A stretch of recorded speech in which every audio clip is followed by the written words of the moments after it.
Querido, é tempo de arrumar a nossa casa emocional, a nossa casa física, a nossa casa financeira. É tempo de organizar, é tempo de colocar Deus como prioridade. Quero compartilhar com você no livro de 2 Reis, capítulo 20. 2 Reis, capítulo 20. Naqueles dias adoeceu Ezequias de morte, e o profeta Isaías, filho de Amós, veio a ele e disse: Assim diz o Senhor, ordena a tua casa, porque morrerás e não viverás. Então virou o rosto para a parede e orou ao Senhor, dizendo: Ah, Senhor, se servindo de ti te lembrares de que andei diante de ti em verdade e com o coração perfeito, fiz o que era reto aos teus olhos. Chorou Ezequias muitíssimo. Sucedeu, pois, que não havendo Isaías ainda saído do meio do pátio, veio a ele a palavra do Senhor, dizendo: Volta, dize a Ezequias, chefe do povo, assim diz o Senhor, Deus de Davi teu pai, ouvi a tua oração e vi as tuas lágrimas, e eis que te sararei, e ao terceiro dia subirás à casa do Senhor. Acrescentarei aos teus dias 15 anos, e das mãos do rei Isarias te livrarei, a ti e a tua cidade. O rei Ezequias recebe a visita do profeta. E nessa visita deste profeta, a expectativa era de uma palavra de vida, de cura, de uma oração que o curasse daquela enfermidade. Mas o profeta veio com uma notícia que nós não queremos receber. Uma notícia que nós não nos preparamos para receber, que é a notícia seguinte: você vai morrer. Esta enfermidade que você está vai levar você à morte. O fundador do metodismo, John Wesley, ele dizia que o povo chamado metodista vem de um povo metódico, de oração, de estudo da palavra, um povo dedicado, fervoroso, buscando a presença de Deus. Teria que estar preparado para as duas coisas. Primeiro, preparado para morrer. Segundo, preparado para pregar a palavra a tempo e fora de tempo. Em tempo de paz, em tempo de guerra. Em tempos de saúde, em tempos que está tudo correndo bem, está preparado.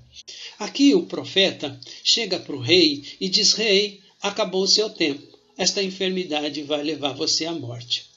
E aí o profeta vai fazer aquilo que Deus o enviou a fazer, ser mensageiro. Porque profeta de Deus é mensageiro de vida, mas também é mensageiro de morte. Eu já tive que orar, eu já orei por pessoas que Deus revelou o meu coração. Eu não vou curar, eu vou recolher. E aí a minha oração era: Senhor, então consola o coração dessa pessoa que vai permanecer, esse pai, essa mãe, esse esposo, essa esposa que vai permanecer e vai sentir a dor da partida deste ente querido.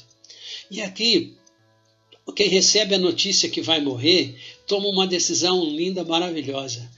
Na notícia da morte, ele vira para o lado da parede, segundo o texto, ele está deitado, e ele começa a orar, e ele começa a chorar na presença de Deus, e ele começa a suplicar a Deus sobre a sua situação, que é o que nós temos feito nas madrugadas. Deus tem despertado um grande número de cristãos na face da terra para estar orando em todo tempo, em todo lugar, clamando a Deus pelas vidas que estão sofrendo, pessoas que estão com depressão, pessoas que estão passando por opressão, pessoas desempregadas, pessoas que estão em crise nos seus relacionamentos conjugais, pessoas que estão em aflição de alma.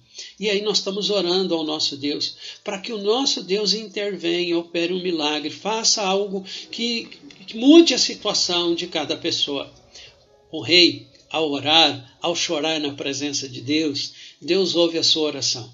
E é isso que nós queremos, que Deus ouça a nossa oração. É interessante que o rei está em oração e Deus já fala com o profeta: vai lá, eu ouvi a oração dele. A oração do quebrantamento, a oração do choro, a oração da dor, a oração da angústia. Eu creio, Deus está ouvindo a minha, a sua, a nossa oração. A nossa oração que sai de um coração contrido, de um coração angustiado, de um coração que pede para Deus mudar a situação.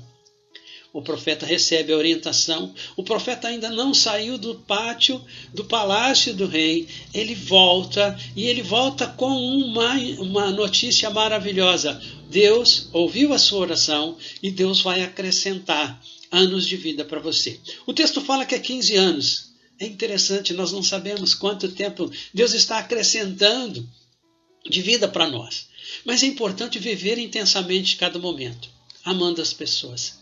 Viver intensamente cada momento, perdoando as pessoas. Agradecer a Deus pela oportunidade que temos de fazer parte dessa cidade, de fazer parte desta família. Ter um coração grato a Deus por cada momento de vida que Ele nos dá, por cada conquista que Ele nos concede. Mas o profeta recebe a orientação de Deus para falar para o rei Ezequias: arruma a tua casa.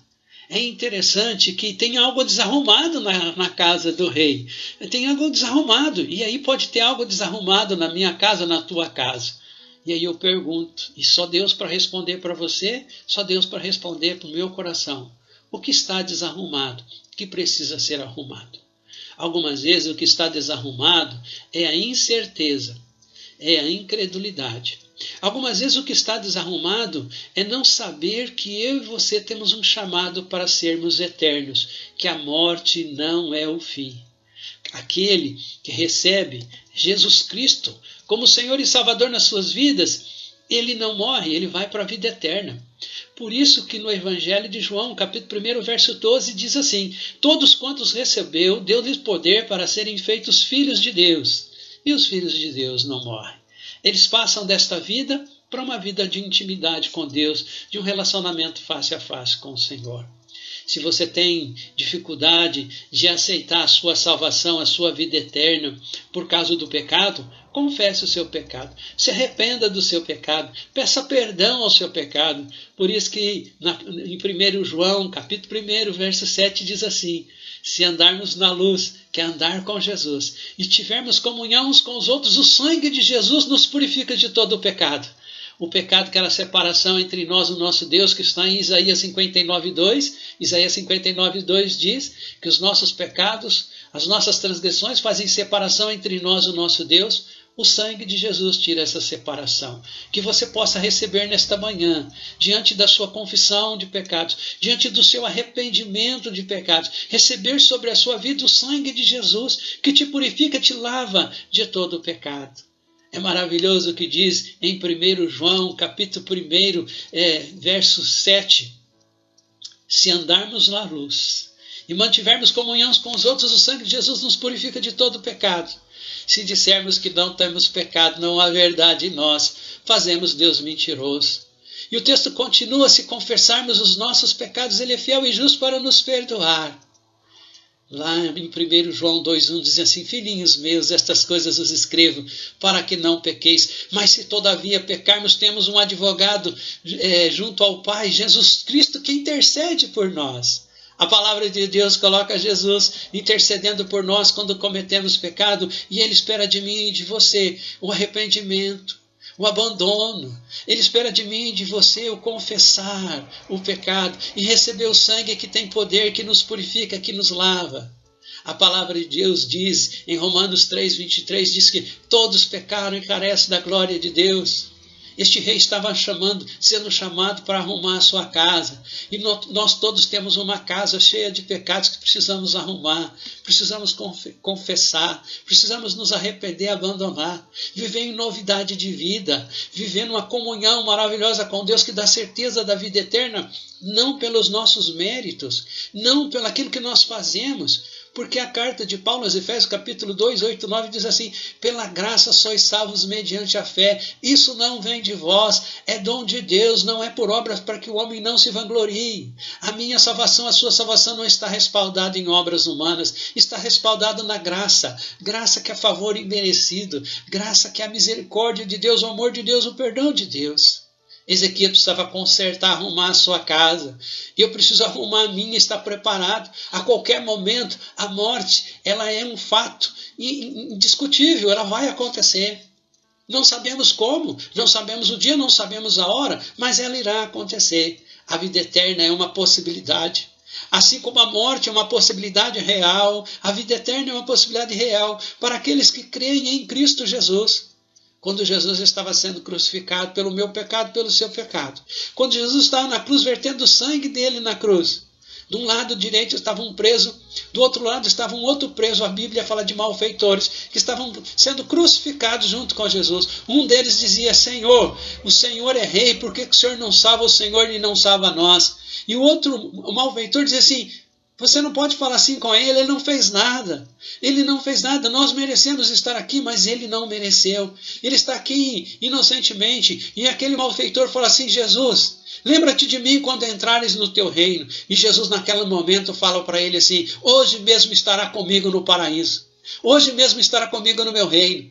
Essa é a palavra de vida eterna. Essa é a palavra de bênção. A morte não é um fim. Para aqueles que estão em Cristo Jesus, firmados nele, buscando a ele, amando a ele. Por isso que a Bíblia diz que o maior mandamento é: amarás o Senhor teu Deus de todo o teu coração, toda a tua alma e todo o teu entendimento. Quem ama mesmo Deus não peca. Ou se peca, se arrepende e pede perdão. Quem ama a Deus, confia nele, obedece a ele, depende dele. Quem ama a Deus tem a vida eterna. Por isso que Apocalipse 3:20 diz: eis que estou à porta e bato. Se você abrir a porta do teu coração, Jesus entra. E quer fazer morada, e quer fazer transformação. É hora de aceitá-lo, de depender dele, de andar com ele. Isso não é uma religião, porque muitas religiões não apresentam Jesus vivo e ressurreto como Deus e Pai, como aquele que quer andar com você, segurar nas tuas mãos, como aquele que diz assim: vinde a mim os que estão cansados e sobrecarregados, e eu vos aliviarei. É Jesus que disse isso. Vinde a ele, aprendei de mim, que sou manso e humilde de coração. Queridos, ir para Jesus é aprender com ele dia a dia, é estar fortalecido nele, é buscar que ele que é a rocha. Aqueles que o rejeitaram, porque tem pessoas que estão rejeitando. Infelizmente a China está queimando igrejas. Infelizmente tem pessoas rejeitando Jesus, nem precisa queimar a igreja. Infelizmente tem pessoas não querendo ouvir e não querendo obedecer à voz de Jesus. O rei Zedequias recebe a orientação do profeta: arruma a tua casa. Ah, querido, você é templo, nós somos templos do Espírito Santo e Deus não quer isso para nós. E nós precisamos da ajuda de Jesus. Nós precisamos colocar a nossa casa em dia. Talvez você tenha que colocar a casa em dia com a sua esposa, com o seu marido. Deus está chamando eu e você para um compromisso com ele, uma aliança com ele. Eu quero orar com você e por você. Que Deus visite você, ouça a sua oração em meio às suas lágrimas. Quero orar com você e por você. Deus Todo-Poderoso, em nome de Cristo Jesus, visita esta vida, esta casa do templo do teu Espírito Santo. Abençoa espiritualmente, fisicamente, emocionalmente e financeiramente. Meu Deus e meu Pai, em nome de Jesus, que esta palavra, que o teu filho e a tua filha nesta manhã possa fazer, renovar, restaurar a aliança com o Senhor e ter a certeza da sua vida eterna, firmada em Cristo Jesus, e que a sua presença transformadora, que a tua presença maravilhosa venha manifestar poder e milagres na vida do teu filho e da tua filha. Que ele, que ela seja liberto de toda e qualquer dependência química, mas também liberto do pecado. Que ele e ela possa tomar uma decisão de confissão, arrependimento e abandono do seu pecado. E o Senhor, voltando no arrebatamento da sua igreja, o teu filho e a tua filha possa subir.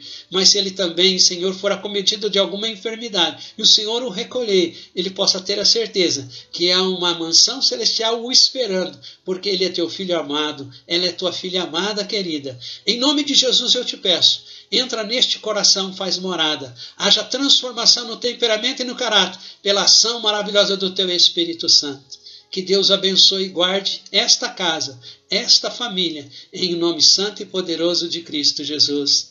Amém.